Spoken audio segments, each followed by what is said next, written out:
It's a bit.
Well, here it is, the prototype of my roof rack wind fairing. I gotta throw some thanks to James from the Fit RV for coming up with the idea of how to do this on his van. It was a bit different, but I used the same idea. I couldn't find anything to buy because our roof rack that I built extends our solar panels off to the side, and our kayak rack extends off to the side. So I wanted this to kind of be as wide as everything we had on the roof. So no way to buy anything like that. So I had to custom make something. We were getting some wind noise from these cross beams, and I wanted the wind to come over that and maybe make it look a little bit more finished. So my intent was never to use, this is 1/2-inch birch plywood. The intent of this was a pattern. I wanted to use acrylic like James did. By the time we planned on leaving Oregon, I couldn't get it in time, plus it was really expensive. And I thought, why not just put the prototype or the pattern up here and see if I even like it before I spend the money and try to get that acrylic. So I do like it, so I may do that in the future. You'll notice on here, if you saw on the video, I was gonna go buy some paint, but I was trying to think what type of paint would work best in the, you know, whether it's super hot conditions and bugs sticking to it. And I had this pint jar of white Flex Seal, and I thought, why not? So basically I covered it with liquid rubber, and it seems to hold up just fine.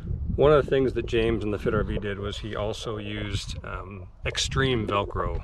That's what they call it, extreme Velcro. It's really strong stuff to attach these brackets to the roof. I didn't want to use anything that would put holes in the roof, and I didn't want to use any permanent, some of that double-sided tape is really permanent. I just wanted to make sure this was something, if it didn't work, I could take it all off and rethink it. But I've just put 1,200 miles on the van since we installed this, and it's worked great. I'm really happy with it. I think it's quieted the ride down a bit, and haven't checked any gas mileage yet to see if it's made a difference, but I'm assuming there has to be some improvement. I can't imagine it would make it worse. So overall, I'm happy. I think between the plywood, the stainless hardware, the aluminum bracket material, I think it's probably a little over $50 invested into it with a little time, and it was actually enjoyable to make it. We had a good time. I can't thank Lyle Madsen enough for helping me. I couldn't have done it without him. Not just his shop, but his help and his ideas to get this done was a huge help. So thanks, Lyle. There's a lot more mods on the van that we're going to show in one complete video, but I thought this one was involved enough that maybe we should just show it, you know, one video kind of dedicated to it. So carry on.